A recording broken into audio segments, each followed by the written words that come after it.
আসসালামু আলাইকুম রহমতুল্লাহি বারাকাতুহ। সম্মানিত দিনী বোনকলারে, আজকে কতটি প্রশ্ন আর উত্তর শেয়ার করতাম ইনশাআল্লাহ।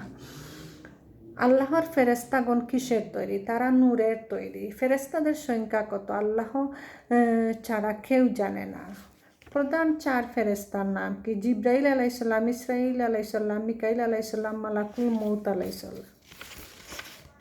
ওহী নাজিল করার দায়িত্ব কোন ফেরেস্তাদের ছিল? জিব্রাইল আলাইসাল্লামের। কোন ফেরেস্তাকে সকল ফেরেস্তার সর্দার বলা হয়? জিব্রাইল আলাইসাল্লাম। ইসরাইল আলাইসাল্লামের দায়িত্ব কি? আল্লাহর নির্দেশক্রমে সিংহায় ফুৎকার দেওয়া। মিকাইল ফেরেস্তার কাজ কি? তিনি বৃষ্টি বর্ষণ, উদ্ভিদ উৎপাদন প্রভৃতি কাজে নিয়োজিত ছিলেন। পানি কুলের যান কবজের কাজে নিয়োজিত ফেরেস্তার নাম কি? মালাকুল মৌত। কোনো ফেরেস্তা কি মানুষের উপকার করতে পারে না? আল্লাহ ছাড়া কেউ কারো উপকার, কোনো কল্যাণ অকল্যাণের মালিক নয়। ফেরেস্তা, জিন, মানুষ, নবী, অলি কেউ না। প্রসিদ্ধ আসমানি কিতাব কতখানা? 4খানা। কোন কিতাব কোন নবীর উপর নাজিল হয়েছিল? কুরআন মুহাম্মদ সাল্লাল্লাহু আলাইহি সাল্লামের উপর, তাওরাত মুসা আলাইহিস সালামের উপর, ইনজিল ঈসা আলাইহিস সালামের উপর, জাবুর দাউদ আলাইহিস সালামের উপর। সর্বশেষ আসমানি কিতাবের নাম কি? কুরআন করিম। কালেমা লা ইলাহা ইল্লাল্লাহ এর অর্থ কি? আল্লাহ ছাড়া সত্য কোনো মাবুদ নেই। আল্লাহ আমাদের কেন সৃষ্টি করেছেন? শুধু তার ইবাদত করার জন্য। সূরা জারিয়াতের 65 নম্বর আয়াত। মানুষ মৃত্যুবরণ করলে কবরে তাকে 3টি প্রশ্ন করা হবে। সেগুলো কি কি? প্রশ্ন করা হবে তোমার রবকে, তোমার নবীকে, তোমার দিন কি। ইবাদত কাহাকে বলে? আল্লাহ পছন্দ করেন এমন প্রত্যেক গোপন ও প্রকাশ্য কথা ও কাজকে ইবাদত বলে। সর্বপ্রথম কুরআন একত্রিত করেন কে? আবু বকর রাদিয়াল্লাহু আনহু। কোন সাহাবীকে কুরআন একত্রিত করার দায়িত্ব দেওয়া হয়েছিল? যায়েদ বিন সাবেত রাদিয়াল্লাহু আনহুকে। কার পরামর্শে কুরআন করিম একত্রিত করার কাজ শুরু করেন? ওমর বিন খাত্তাব রাদিয়াল্লাহু আনহুর। রাসূল সাল্লাল্লাহু আলাইহি ওয়াসাল্লামের ওহী লেখক কে ছিলেন?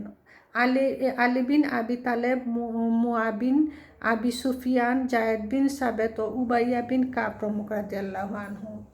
কোন যুগে কার নির্দেশে কুরআনের অক্ষরে নক্তা দেওয়া হয়? উমাইয়া খলিফা আব্দুল মালিকের যুগে হাজ্জাজ বিন ইউসুফের নির্দেশে কাজ হয়। কুরআনের নক্তা দেওয়ার কাজ কে করেন? নসর বিন আসেম বিন ইয়ামার রহিমাহুল্লাহু। কুরআনে কে হরকত জবর পেশ করেন, সংযোজন করেন ইত্যাদি? খলিল বিন আহমদ আল ফারিহি রহিমাহুল্লাহু। কুরআনের কতবার দুনিয়া শব্দটি এসেছে? 115 বার। পবিত্র কুরআনে কতবার আখিরাত শব্দটি এসেছে? 115 বার। কোন সূরার শেষ 2টি আয়াত কোনো মানুষ রাতে পাঠ করলে তার জন্য যথেষ্ট হবে? সূরা বাকারার শেষের আয়াত দুটি 285 ও 286। পবিত্র কুরআনে কতটি সিজদা আছে এবং কোন কোন স্থানে? কোন কোন সূরায়?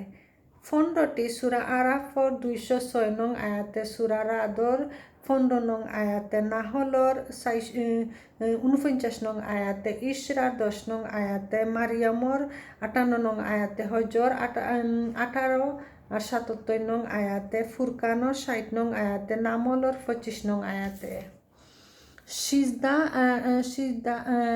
সিজদার 15 নং আয়াতে, সোয়াদর 24 নং আয়াতে, হামিম সাজদার 37 নং আয়াতে, নাজমর 62 নং আয়াতে, ইনশিকাকর 21 নং আয়াতে, আলাকর 19 নং আয়াতে। কোন সূরা 2টি সিজদা রয়েছে? কোন সূরায় 2টি সিজদা রয়েছে? সূরা হাজর 18 ও 77 নং আয়াতে। পবিত্র কুরআনে কতবার রহমান শব্দ উল্লেখ হয়েছে? 75 বার। 57 বার এসেছে। পবিত্র কুরআনে কতবার আল্লাহ শব্দ এসেছে? 339 বার।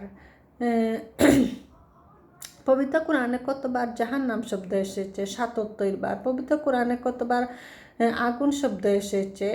226 বার। পবিত্র কুরআনে কতবার আলহামদুলিল্লাহি রাব্বিল আলামিন এসেছে 6 বার। পবিত্র কুরআনে কোন আয়াতে আরবি 29টি অক্ষরই রয়েছে? সূরা ফাতিহা এর 29 নং আয়াতে। সূরা ফাতিহায় মাকজুগে আলাইহিম বলতে কাদেরকে বোঝানো হয়েছে? জালিল বলতে কাদেরকে বোঝানো হয়েছে?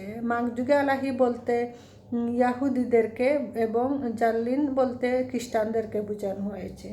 পবিত্র কুরআনে কোন সূরায় মিম অক্ষরটি নেই? সূরা কাউসারে। পবিত্র কুরআনে কোন সূরায় কাফ অক্ষরটি নেই? সূরা কুরাইশ, ফালাক ও আসর। পবিত্র কুরআনে কোন সূরায় প্রথম বিসমিল্লাহ নেই?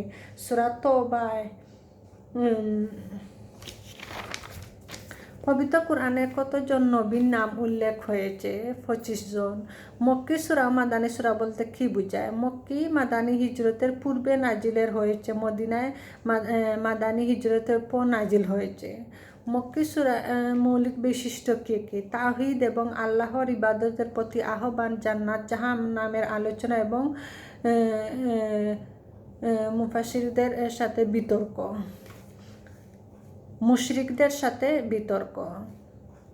যেমন তাওহীদ এবং আল্লাহর ইবাদতের প্রতি আহ্বান, জান্নাত জাহান্নামের আলোচনা ও মুশরিকদের সাথে বিতর্ক।